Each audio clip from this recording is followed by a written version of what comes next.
올해는 여러분 아시겠지만 특별히 우리 서울 홍성교회 식구들에겐 뜻깊은 해겠죠. 바로 교회 설립 60주년을 맞는 해입니다. 올해는 말씀드린 대로 1958년도죠. 5월 7일 우리 일대 황금천 목사님을 중심으로 12명의 성도님들이 교회 설립 창설 예배를 드렸는데요. 홍제의원에서 우리 김지일 장로님, 그리고 8년 전에 소천한 홍병수 장로님, 그리고 이동의 우리 전도사님이시죠, 권사님, 홍제의원에서 예배를 드림으로 서울 홍성교회는 시작됐습니다. 그리고 1958년 11월 23일 우리 홍제천 변에 판작교회가 세워지기 전까지 아시겠지만 이동의 권사님 가정과 그리고 홍병수 원로 장로님의 가정이 거룩한 예배 처소로 사용되었죠. 보시는 사진은 58년도 11월 23일 설립된 첫 번째 예배 처소입니다. 여러분, 우리 교회는 이 지역사회에서 반세기하고도 10년이라는 시간을 이 지역사회를 섬겨왔습니다. 서울 홍성교회는 한국교회의 역사와 궤를 같이 하면서 하나님의 은혜로 놀라운 성장을 거듭해왔죠. 60년간 여러분 4번의 성전 건축을 했죠. 한국교회의 성장의 정점인 1990년대 후반을 기점으로 한국교회는 또 급격한 쇠락을 맛보고 있습니다. 저희 교회도 제가 알기로는 1998년도가 아마 성장의 정점에 다다랐던 걸로 들어서 알고 있습니다. 저는 개인적으로 60주년이 되는 올해 2018년 서울 홍성교회에서 사역을 한 지 어느덧 횟수로 이제 9년으로 접어듭니다. 부목사로서 한 교회에서 9년을 사역할 수 있다는 것은 놀라운 하나님의 큰 은혜이고요. 또한 제 개인적으로는 너무나 큰 영광이 아닐 수 없습니다. 저는 홍성교회 교육전도사로 와서 강도사 그리고 목사 안수까지 이 교회에서 받았습니다. 저희 집에 딸 예빈이가 있는데요. 갓난아기 때 우리 교회에 와서 유아 세례 받았는데 이제 10살이 되었습니다. 초등학교 3년, 이제는 어엿한 꼬마 숙녀가 됐습니다. 저는 우리 홍성교회에서 성도님들부터 과분한 사랑을 너무 많이 받았습니다. 사랑의 빚만 잔뜩 지고 있는 것 같아요. 제가 이 교회에 온 것도 하나님의 뜻이겠고 또 저의 앞길도 하나님께서 인도하시겠지만요, 인간적으로 개인적인 욕심이 있다라면 부목사로서 한 교회를 10년을 섬기는 그런 영광이 있다면 참 감사할 것 같습니다. 최근에 우리 서울 홍성교회는 4번째 성전을 제가 최근에요, 우리 4번째 성전, 지금 성전이죠, 건축할 때까지 사역했던 목사님 한 분, 그리고 지금 성전에 입당하면서 사역을 하셨던 지금은 미국에서 사역하고 계시는 목사님 두 분을 잠깐 뵐 기회가 있었어요. 두 분의 입에서는 동일한 고백을 대화의 말미에 듣게 됐습니다. 홍성교회 성도님들은 참 좋았어. 다른 교회에서 많은 사역을 해봤지만 홍성교회 성도님들 같이 좋은 교인을 찾아보기 어려웠다는 고백이었습니다. 교육자들을 또한 잘 섬겨주셨고요. 사실 저는 이 교회를 거쳐간 목사님들을 그렇게 다 아는 건 아니겠지만요, 이런 고백을 많이 들었습니다. 서울 홍성교회에서 성도님들부터 사랑의 빛과 은혜의 빛을 잔뜩 진 부족한 종으로서 여러분들과 함께 올해 저에게 설교의 기회가 주어질 때 60년간 홍성교회에 부어주신 놀라운 하나님의 은혜를 반추해보면서요, 여러분과 함께 우리 교회의 미래를 작은 발걸음이지만 준비해보고 싶습니다. 그래서 향후 제 설교 때는 60주년 기본으로 돌아가자라는 설교 시리즈를 해야겠다는 마음을 하나님께서 주셨습니다. 오늘 기본으로 돌아가자, 그 첫 번째 시간으로 여러분 예배의 회복이라는 주제로 여러분과 함께 나눠보길 원합니다. 사랑하는 홍성가족 여러분 어떻습니까? 여러분의 신앙생활 가운데 지금까지 가장 뜨거운 예배를 드렸던 기억이 여러분 언제이십니까? 혹시 지금 그 감격스러운 예배를 드리고 계신 분도 계실 것이고요, 아니면 혹시 이 빛바랜 흑백 사진처럼 과거의 가물가물한 추억만으로 간직하고 계시지는 혹시 않으십니까? 여러분, 이 사진은 바로 1967년도 6월 7일에 있었던 전교인 심령대 부흥회 때의 사진입니다. 삼각산 기도원에서 있었다고 알고 있습니다. 혹시 이 자리에 계신 분 중에 저기 사진에 계신 분 계십니까? 67년이면 굉장히 오래됐죠? 사랑하는 여러분, 여러분 요즘 여러분의 예배는 어떠십니까? 예배 성공하고 계십니까? 우리 예배는 또 어떻습니까? 자, 기본으로 돌아가자. 그 첫 번째 시간, 예배의 뜨거운 회복. 여러분, 우리는 어떻게 가능할까요? 오늘 본문 2장을 읽었습니다. 우리는 오늘 본문 2장에 예수님을 통해서 뜨거운 예배의 회복의 방법을 여러분과 함께 나눠보기를 원합니다. 여러분, 오늘 요한복음 2장, 그 유명한 어떤 사건이죠? 성전 정화 사건, 또는 성전 청결 사건이라고 하죠. 여러분, 오늘 성전 정화 사건, 청결 사건이 일어난 배경에 대해서 여러분께 잠깐 좀 나누기를 원하는데요. 여러분, 이 성전 정화 사건은 정말 중요한 몇 가지 의미가, 세 가지가 있습니다. 여러분, 제가 나눠준 그 유인물 핸드아웃을 보시기 바랍니다. 첫 번째 보시면, 성전 정화 사건은 여러분 예수님이 공생애를 시작하는 첫 해에 예루살렘에 입성해서 일어났던 첫 번째 사건이라는 의미가 있어요. 성가대의 반응은 없다는 거겠죠. 없을 겁니다. 제가 자, 그리고 첫 번째는 예수님의 공생애의 첫 해에 예루살렘에 입성하자마자 일어난 사건. 자, 두 번째 의미는 뭘까요? 유월절입니다. 배경이. 자, 본문 어딜 볼까요? 13절 우리 다시 한번 읽어볼까요? 시작. 자, 유월절입니다. 여러분, 유월절은 유대인들에게 설날이에요. 우리가 2월 달에 설이 있죠. 첫 해, 구정이라고 하죠. 그런데 유대인의 설날은 유월절입니다. 1월 14일. 새해 첫날이에요.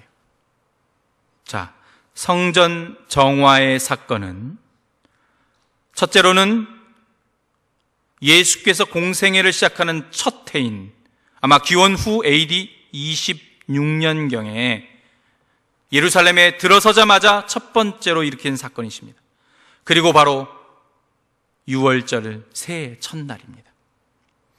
여러분, 이 사건은 너무나 중요합니다. 그래서 어떻게 됩니까? 사복음서에 공이 다 기록되어 있어요. 요한복음에는 무려 2번 나와 있어요. 예수님의 공생애가 시작하는 첫 해, 그리고 마지막 해, 유월절에.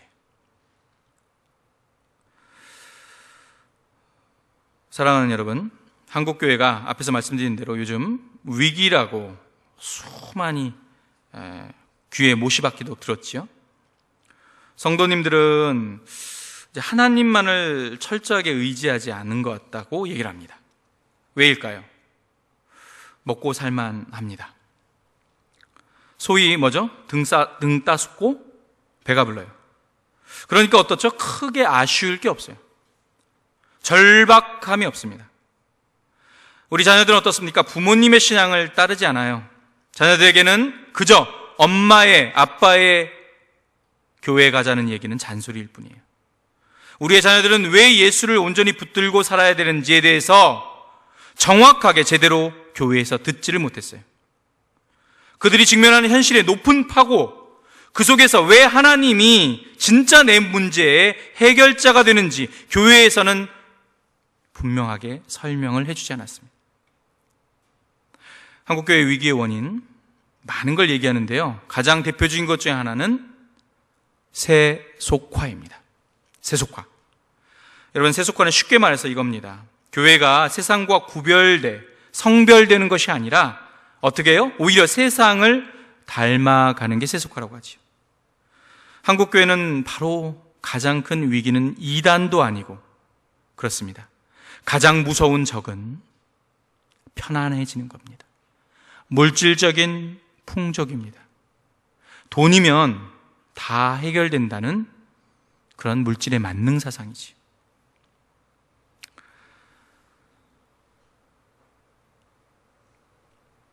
1990년 후반 우리 한국교회는 성장의 정점을 찍고 내리막길로 접어들었지요. 가파르게요. 그리고 지독히도 세상을 가까이 교회는 했습니다.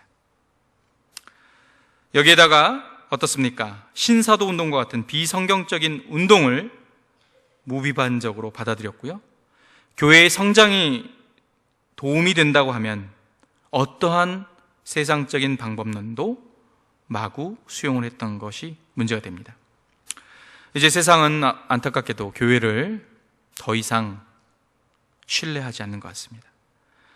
종교인 과세도 역시 같은 맥락이 아닐까 합니다. 세상이 교회를 세상의 법으로 간섭을 하죠. 교회가 투명하지 않다고 생각하기 때문입니다. 교회가 정직하지 않다고 생각을 하는 것 같습니다.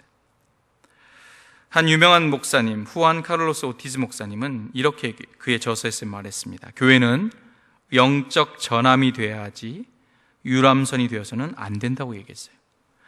교회는 영적인 전투함이어야 된다는 거예요. 그런데 교회가 구경만 하는, 세상을 구경만 하는 유람선으로 전락됐다는 그런 비판입니다. 십자가와 부활, 죄와 회개의 문제, 구원의 은혜와 성화, 심판, 믿지 않으면 영생을 얻지 못한다는 순수 복음, 그것을 전하지 않습니다. 왜곡된 신유와 축사, 기복적인 설교가 강대상에 넘쳐납니다. 어떻게 된 게 교회가 바른 복음을 거북해하는 기이한 현상마저 나타나고 있습니다.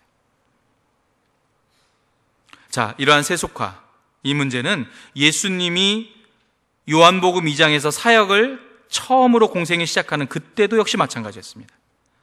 여러분, 유대인이면요 반드시 1년에 최소 한 번은 하나님께서 임재하시는 중앙성소, 어디죠? 예루살렘의 성전에 방문을 해야 됩니다. 대부분의 유대인들은 어떻습니까? 유대인의 3대 명절, 유월절, 초막절, 칠칠절 중에 하루를 방문을 하지요. 그런데 유월절은 여러분 어떻습니까? 겨울이에요. 그리고 농한기예요. 그러니까 유월절에 우리 그 예루살렘 성전을 많이 방문해요. 자, 어떻습니까? 그냥 방문하는 거 아니죠? 반드시 제물을 가져가야 돼요. 제물을요. 그런데 여러분 생각해 보시기 바랍니다. 제물, 아무 제물이나 받아주는 게 아닙니다. 제물은 어때야 되냐면 1년생이에요. 1년생. 무흠, 흠집이 없어야 돼요. 소나 양, 비둘기. 흠집 없이 깨끗하고 상처가 있어서는 안 되는 거예요. 자, 그런데 생각을 해보세요. 가까운 예루살렘 지형에 살고 있는 사람들은 괜찮겠으나 멀리 갈릴리라든지 아니면 골란고원 쪽이라든지 아니면 남쪽엔 부엘세바라든지 수십 킬로를 제물을 끌고 희생제물을 끌고 온다고 생각해 보세요. 오는 과정 가운데 상처가 날 수 있어요. 그럼 어떻게 되는 줄 아십니까? 제사장이 안 받아줍니다. 속된 말로 빠꾸를 시켜요. 그러면 어렵게 제사를 지내려고 갔었던 것이 수포가 되는 거죠. 자, 그래서 수많은 순례객들을 위해서, 예배자들을 위해서, 편의를 봐주기 위해서 어떻게 했냐면요, 성전, 예루살렘 성전의 서쪽 벽, 지금은 통곡의 벽이라고 합니다. 거기에다가 저기 보시면 성전 그 뒤쪽이죠, 빨간색으로 색칠한 우리 통곡의 벽, 지금의 통곡의 벽이죠. 유일하게 남아있는 벽이죠. 로마의 군에 의해서 짓밟혀서 그 중에 서쪽의 일부 벽, 거기에다가 시장을 형성시켰죠. 상인들에게 희생제물을 팔 수 있도록 지금 보시면 만들었습니다. 그래서 저기 계단을 통해서 성전을 제물을 끌고 올라가는 거예요. 그런데요, 문제는 뭡니까? 저 계단까지 올라가는 것도 불편하다고 해서 어떻게 했냐면요, 제사장의 권한으로, 성물은, 희생제물은 철저하게 대제사장의 권한입니다. 상인들과 결탁하여 상인들이 이제 돈을 로비를 한 거예요. 저 이방인의 뜰, 성전 안에서 제물을 팔도록 허락을 해주는 거죠. 생각해 보시기 바랍니다. 수많은 유대인들이 모두 다 반드시 1년에 한 번은 찾아와야 됩니다. 반드시 제물이 필요합니다. 어떻습니까? 막대한 부를 제사장들은 축적할 수가 있었지요. 그러다 보니까 어떻습니까? 이 당시에도 제사장, 영적 지도자 바로 세속화, 타락의 길로 급속도로 접어들었지요. 자, 여러분 본문 14절 한번 볼까요? 이방인의 뜰까지 와서 이제는 버젓이 장사를 하고 있습니다. 본문 14절 말씀 한번 같이 읽겠습니다. 시작. 성전 안에서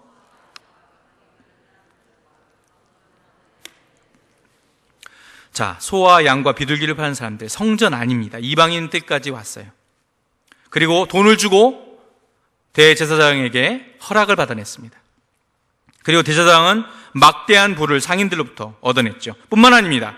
돈 바꾸는 환전상도 있었어요. 왜 있어야 됩니까? 여러분, 재물을 살려면 돈이 있어야겠죠. 그런데 로마 당시에 공용되는 화폐로 재물을 살 수가 없었어요. 그 당시에는 로마 화폐가 통용됐는데 제사장, 그 성전 안에서 통용되는 화폐는 세겔이었어요. 세겔이라는 단위. 그런데 두로 화폐였어요.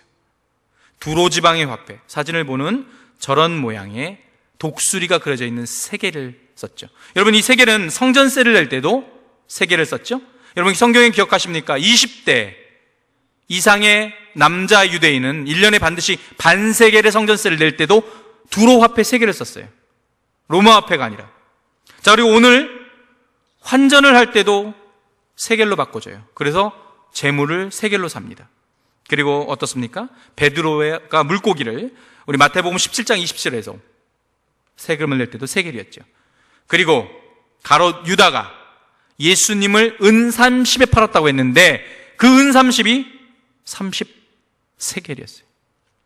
은 30의 세겔이었습니다. 그러다 보니까 환전상이죠. 여러분 생각해 보세요. 수많은 동물들이 이방인의 뜰에, 성전 안에 그 동물의 울음소리와 그리고 호객행위를 하는 장사치들 그리고 환전상들까지 어우러져서 성전 안은 정말 돛대기 시장같이 지저분하고 시끄러웠던 거죠. 하나님께서 임재하는 성전, 하나님을 예배하는 성전이 예수께서 공생애를 시작하는 기원 후 26년, 예수님의 나이는 29, 30 가까이 된 그 나이, 그 시대에도 성전 안은 물질 만능주의와 세속주의로 완전히 더럽혀져 있었습니다. 종교 지도자들 뿐만 아니라 성도들까지도 형식적이고 어떻습니까? 껍데기만의 남은 예배, 그것이 존재할 뿐이었죠. 내가 나의 희생제물을 고이 준비해 온 것이 아니라 돈을 갖고 와서 환전상에서 돈을 바꾸고 성전에서 쉽게 구입한 제물을 그렇게 바치기만 하면 됐던 거예요.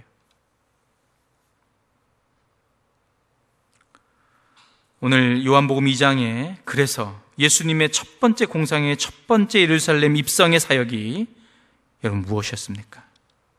성전을 정화시키는 것이었습니다. 여러분, 성전의 정화는 곧 뭐죠? 예배를 본질적으로 회복하고자 하는 예수님의 의지셨던 거예요.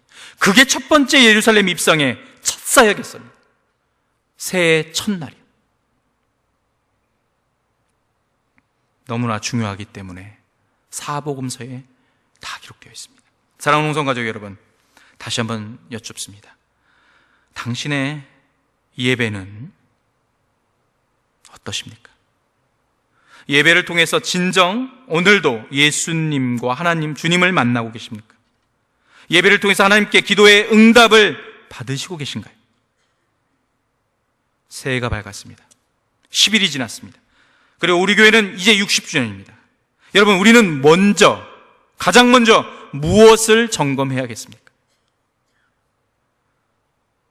나의 예배는 어떻습니까? 우리 공동체는 어떤 예배를 드리고 있습니까? 예배의 본질의 회복, 정말로 중요합니다. 여러분과 함께 60주년을 맞은 우리의 교회, 그리고 나의 예배, 우리가 먼저 점검할 것은 무엇입니까? 예수께서 보여주신 가장 먼저 성전 정화의 사건을 통해 예배 회복을 우리는 바라봤으면 합니다. 자, 예배 회복을 위한, 그렇다면 첫 번째입니다. 예배 회복을 위한 성도의 노력은, 성도님들의 노력은 무엇일까요? 우리 한번 같이 읽어볼까요? 당신의 성전을 먼저 정화하라. 뭐라고요? 당신의 성전을 먼저 정화하라. 여러분, 예배 성공을 위해서는 성전의 다른 것들이 하나님과 함께 섬겨져서는 안 돼요. 하나님 외에 다른 것을 성전에서 예배 때 바라보면 안 됩니다. 자, 오늘 본문 15절을 그래서 예수께서는 어떻게 하셨습니까? 세속주의와 물질의 만능 풍조로 성전 안이 더럽혀져 있는 그 성전을 정화시킵니다. 15절입니다. 같이 읽겠습니다. 시작. 노끈으로 채찍을 만드사 양이나 소를 다 성전에서 내쫓으시고 돈 바꾸는 사람들의 돈을 쏟으시며 상을 엎으시고. 예수님께서는 성전에서 장사하는 장사치들의 온전히 깨끗하게 하셨던 것처럼 여러분, 우리도, 우리 성도님들도, 여러분도 여러분의 성전을 깨끗하게 먼저 성별해야겠지요. 혹시 여러분, 믿음을 빙자해서 자신의 경제적인 유익을 추구하려는 그런 마음이 혹시 있으십니까? 하나님을 철저하게 매달리는 것처럼 보이지만 본질적인 기도의 목적은 만몬신을 숨기고 숭배하고 있지는 않으십니까? 하나님한테 매달리지만 궁극적으로 얻고자 하는 것이 안락한 삶이십니까? 자녀들이 하나님을 잘 믿는 것도 목적이지만 더 큰 것은 세상에서 평안하게 살아가는 것이 가장 본질적인 목적이 혹시 아니십니까? 하나님은 열심히 믿되 고난은 겸하여 있어서는 안 된다고 생각하십니까? 여러분, 이스라엘 백성의 우상숭배는 아까 말씀드린 대로 역사적으로 만연되어 있었어요. 우리가 남유다 북이스라엘의 패망의 원인도 여러분 우상숭배였습니다. 다른 우상을 숭배했기 때문이죠. 여러분, 우리 에스겔서 8장, 우리 에스겔 선지자에게 하나님의 영이 임해서 보여주는 것이 있습니다. 그 당시를 통해서도 우상숭배, 다른 신을 섬기는 것, 성도들의 마음 가운데 하나님 말고도 다른 것을 섬기고 있었던 것을 극명하게 보여주는 장면들이 많습니다. 우리 에스겔 8장 14절 말씀인데요, 한번 같이 읽겠습니다. 시작. 그가 또 나를 데리고 여호와의 전으로 들어가는 북문에 이르시기로 보니 거기에 연인들이 앉아 단무스를 위하여 애곡하더라. 자, 나를 데리고 여호와의 전으로 들어갔다. 나는 누굽니까? 에스겔 선지자. 하나님의 영께서 임하셔서 나를 데리고 여호와의 성전으로 갔어요. 어디요? 북문으로. 성전에 큰 네 문이 있습니다. 북쪽, 남쪽, 동쪽, 그리고 여러 가지 작은 문들도 있었어요. 그런데 북문에 이르렀어요. 성전 문이에요. 그런데 거기에 연인들이 애곡하고 있었어요. 무엇을 위해서? 단무스를 위해서. 하나님을 섬기는, 하나님께서 임재하는 성전에 와서 애곡하는 대상이 단무스예요. 단무스는 뭡니까? 태양신입니다. 바벨론에서 섬겼던 태양신이에요. 풍요를 상징하는 신이에요. 다산을 상징하는 신이에요. 바알처럼. 그러니까 어떻습니까? 여름철에 하천이 마르고 식물이 시들게 되면 단무스가 죽어서 땅으로 들어갔다고 생각해요. 그리고 그것을 놓고 애곡을 해요. 그러면 어떻죠? 우기, 겨울에 봄으로 넘어가면서 수많은 식물들, 먹을거리가 생성돼요. 그것을 관장하는 것이 단무스예요. 자, 그러니까 뭐습니까? 먹고 마시는 문제는 성전에서 여호와 하나님한테 매달리는 게 아니라 단무스를 애곡합니다. 하나님을 섬긴다고, 하나님을 철저하게 의지한다고 성전에 와놓고선 나의 경제적인 문제는 하나님께 아뢰지 않습니다. 단무스에게 아뢰입니다. 사랑하는 우리 홍성가족 여러분, 진정한 예배의 회복을 위해서는 말씀드린 대로 예수님께서 성전을 깨끗하게 정화했던 것처럼 여러분, 우리는 어떻습니까? 우리 심령을 깨끗하게 먼저 정화를 하셔야 됩니다. 예배의 성공을 진짜 간절히 원하십니까? 예배를 통해서 하나님과 만나길 원하십니까? 그렇다면 우리 성전을 정화해야 됩니다. 우리 이 신약의 시대는 바로 여러분의 심령이, 우리의 심령이 바로 성전이지요. 여러분 고린도전서 3장 16절과 17절 잘 아시죠? 한번 보시기 바랍니다. 성전이 어디입니까? 같이 읽겠습니다. 시작. 너희는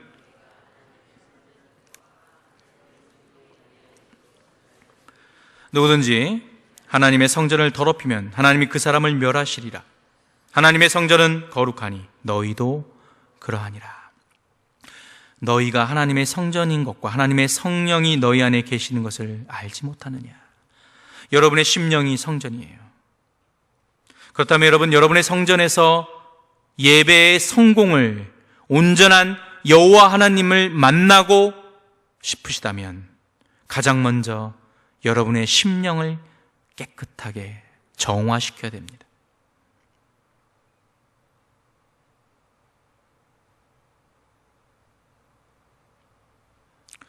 그리고 여러분의 심령의 성전 가운데 나아갈 때, 여러분이 성령 하나님을 만나러 나갈 때, 여러분의 정화된 깨끗한 성전 가운데 채워야 할 것이 하나 있습니다. 그것은 여러분 값비싼 재물이 아니에요. 많은 헌금이 아닙니다. 여러분 깨끗이 성별된 심령의 성전에 채워야 될 것은 오직 하나이지요. 성령 하나님께서 기뻐 받으시는 재물이 따로 있습니다. 이사야서 1장 16절과 17절에 하나님이 기뻐 받으시는 재물이 분명하게 나와 있습니다. 같이 읽겠습니다. 시작. 주께서는 제사를 기뻐하지 아니하시나니 그렇지 아니하면 내가 드렸을 것이라. 주는 번제를 기뻐하지 아니하시나이다. 하나님께서 구하시는 제사는 상한 심령이라. 하나님이여 상하고 통회하는 마음을 주께서 멸시하지 아니하시리라. 하나님이 원하는 진정한 제물은, 예배는 기름진 제물 아닙니다. 하나님이 원하신 진정한 예배는 바로 여러분의 상한 심령이라고 합니다. 고난과 고통으로 예기치 않았던 위기 가운데 가난해질 대로 가난해진 마음을 원하신대요. 그 마음이 있을 때 어떻습니까? 하나님만 붙들지요. 세상 것을 바라보지 않습니다. 하나님 아버지, 하나님만이 나의 도움이십니다. 당신만이 나의 해결자이십니다. 하나님 아버지, 당신만이 나의 유일한 피난처시라는 여러분의 낮아질 대로 낮아진 그 마음을 하나님께서는 진정 기뻐 받으시는 예물이라는 사실입니다. 여러분, 바로 이것이 여러분의 예배 회복을 위해서 우리 성도들이 가장 먼저 준비해야 될 바로 재물인 것이지요. 하나님만 바라보는 것,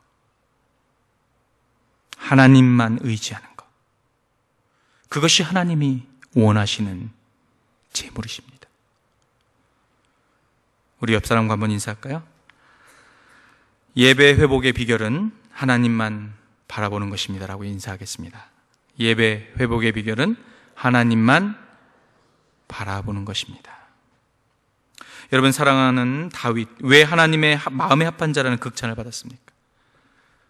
다윗, 수많은 죄를 졌고 여러분과 저와 똑같은 수많은 흠결과 흠집, 허점이 많았던 그 다윗이 왜 그토록 하나님께서 극찬을 하고 사랑하는 그런 자가 됐을까요? 시편 18편 2절의 그의 고백 같이 한번 읽어보겠습니다. 시작. 여호와는 내 바위시요 내 산성이시요 나를 건져내는 분이시며 내 힘이신 내 하나님은 내가 피할 바위이십니다. 내 방패, 내 구원의 뿔, 내 산성이십니다. 하나님만이 나의 구원이세요. 당신 없으면 저 안 돼요 라는 고백입니다. 하나님께서는 예배에 이러한 심령, 이러한 마음을 가지고 나오는 자의 제물을 받아주십니다. 이것이 바로 예배 회복의 해답인 것입니다.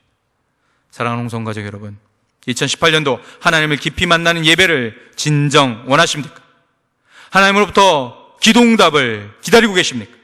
그렇다면 먼저 당신의 성전을 깨끗이 정화하시기 바랍니다. 당신의 심령부터 한번 살펴보시기 바랍니다. 하나님 아닌 다른 곳 바라보지 마시기 바랍니다. 하나님을 당신의 목적을 이루기 위해 이용하지 마시기 바랍니다. 2018년 새해 그리고 60주년을 맞는 우리 교회의 예배가 더욱 뜨거워지기를 주님의 이름으로 간절히 축원합니다. 예배 회복, 우리 성전 정화 사건을 통해서 우리 예배 회복을 위한 첫 번째는 성도님들의 노력이었어요. 자, 그렇다면 예배 회복을 위한 교회의 노력은 무엇일까요? 같이 읽겠습니다. 교회와 목회자들은 예배에 목숨을 걸라.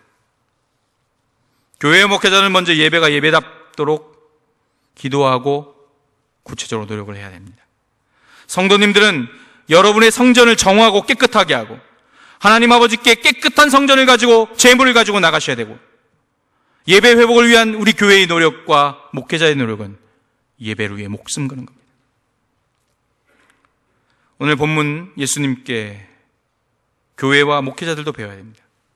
성전을 정화하게 할 힘이, 성전을 깨끗하게 해야 될 힘이 우리에게 있어야 됩니다.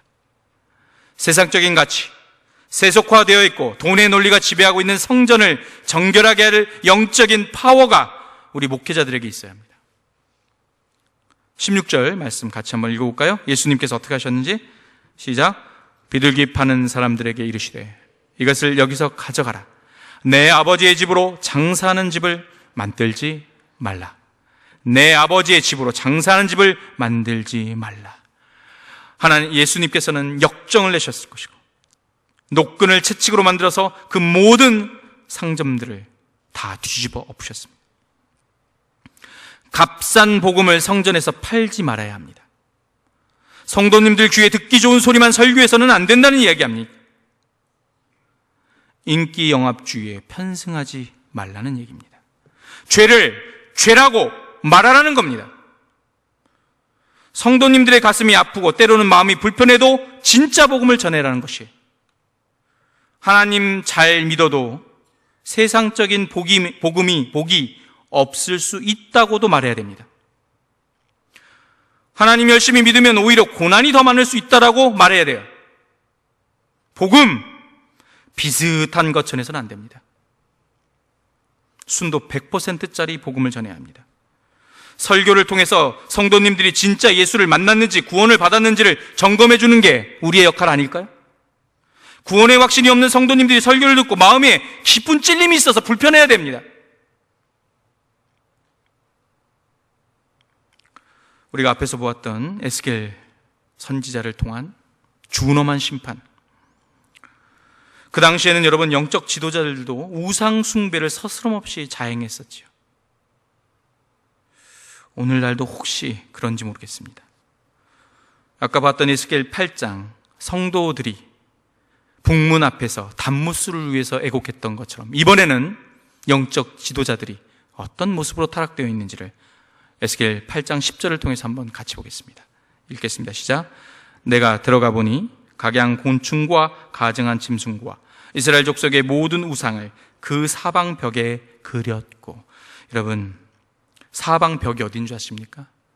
성전 안에 들어가서 지성소, 그 안에 벽과 벽 사이에다가 대제사장과 제사장들이 애굽에서 이방인들이 숭배하는 가증한 짐승과 곤충들을 벽 사이에다가 새겨놨던 거예요.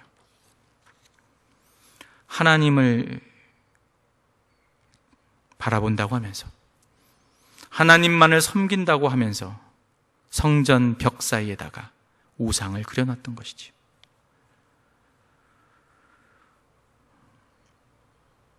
예배의 진정한 회복, 타락한 영적 지도자들, 그들의 성전이 정화되어야 합니다. 예배 회복을 위해서 목회자와 교회는 강대상이 정화되어야 합니다. 예배는 오직 한 곳을 바라보아야 합니다.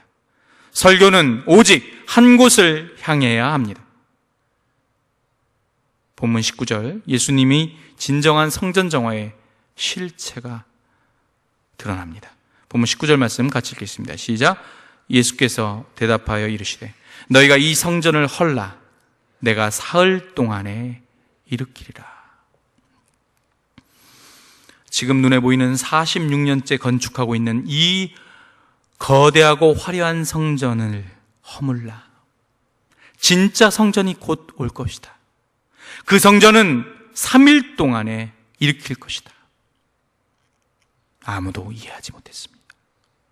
진짜 성전이 곧 도래할 것이다. 진짜 성전은 무엇입니까? 십자가에 죽으시고 3일 만에 부활하신 예수 그리스도. 그분이 이 성전의 실체이셨던 것입니다. 모든 인류와 모든 인생의 죄를 완전히 도말해 줄, 완전히 대속해 줄 수 있는 진정한 성전. 지금 너희들 눈에 보이는 것은 단지 모형일 뿐이시다. 내가 3일 안에 진짜 성전을 세우겠다. 진짜 성전은 예수 그리스도예요. 예배가 예수 그리스도 한 곳만을 바라보도록 교회와 목회자는 목숨을 걸어야 합니다. 그때 예배는 회복될 것입니다. 진짜 성전이신 예수 그리스도가 선명하게 드러나는 예배가 진짜 예배인 것입니다. 온 성도가, 온 교회가 십자가만을 바라보도록 교회와 우리 사역자들은 도와드려야 됩니다. 한국교회의 위기는 어찌 보면 예배의 위기에서 비롯됐다고 말할 수 있습니다. 최근에도 우리 교회도 우리 지금 현재 드리고 있는 이 수요 예배 본당이 아닌 우리 글로리아 홀로 옮기자는 안건도 나왔던 걸로 알고 있습니다. 2부 예배 성도님들이 많이 이제 줄었기 때문이라고 얘기를 하죠. 성도들도 없는데 넓은 본당을 예배처소로 사용하게 되면 어떻습니까? 냉난방, 전열 등 낭비가 심한 것이 사실이지요. 글로리아 홀로 내려가자는, 물론 틀린 말은 절대 아니지요. 아닙니다. 그런데 여러분, 왠지 중요한 것이 빠진 것 같지 않습니까? 중요한 것, 뭔가 핵심이 빠져 있다고 생각하지 않으십니까? 예배의 본질에 대한 질문을 먼저 해보면 어떨까요? 왜 예배의 인원이 줄고 있는지를 먼저 한번 심각하게 고민하고 기도해보면 어떨까요? 그리고 나서 장소를 옮겨도 늦지는 않을 것 같습니다. 사랑하는 홍성가족 여러분, 한국교회가 쇠락하고 있다고요? 내 신앙의 힘이 점점 잃어가고 있습니까? 우리 자녀들이 교회를 떠나고 있다고요? 기본으로 돌아갑시다. 예수님께 배웁시다. 먼저 예배를 뜨겁게 살립시다. 나의 예배를 먼저 살립시다. 예배를 통해서 하나님을 만나야 합니다. 그러기 위해서는 내 마음의 성전부터 깨끗하게 정화해야 합니다. 예배를 살려야 합니다. 강대상을 통해서 순수복음이 선포되어야 합니다. 그러기 위해서는 목사와 강대상이 먼저 정화되어야 합니다. 여러분, 오직 예수만이 선포되어야 합니다. 사랑하는 홍성가족 여러분, 우리 함께 노력합시다. 먼저 예배부터 살립시다. 그래서 쇠락하는 한국교회 현실 속에서도 부흥의 새 역사를 60주년을 맞은 우리 교회가 다시 써내려 갑시다. 오늘 예배에 성공하지 않으면 우리 가정의 미래는 없습니다. 오늘 예배를 살리지 않으면 우리 교회의 미래도 없습니다. 지금이 은혜 받을 때입니다. 기도하겠습니다. 사랑의 하나님, 요한복음 2장의 성전 정화의 사건을 왜 예수께서는 새해 첫날 벽두부터 그리고 당신의 공생애가 시작하는 첫 해 예루살렘에 입성하면서 바로 거행하셨습니까? 성전의 정화, 곧 예배의 회복. 예배의 회복 없이 우리는 살아날 수 없음을 예수께서 오늘 말씀하십니다. 당신의 예배는 오늘 어떠십니까? 당신은 예배를 통해서 하나님을 만나고 계십니까? 우리의 예배는 어떻습니까? 우리 예배를 통해서 성령 하나님의 임재를 마음껏 만끽하고 계십니까? 주님, 홍성교회가 60주년을 맞았습니다. 다시 한번 뜨거운 예배의 회복을 통해 다시 한번 부흥의 역사, 가장 먼저 예배 회복을 통한 부흥의 역사를 우리가 다시 쓸 수 있도록 붙들어 주시옵소서. 그리하여 우리의 후손들이, 그리고 앞으로의 60년이 더 아름다운 교회가 되게 하여 주시옵소서. 감사합니다. 예수님의 이름으로 기도드렸습니다.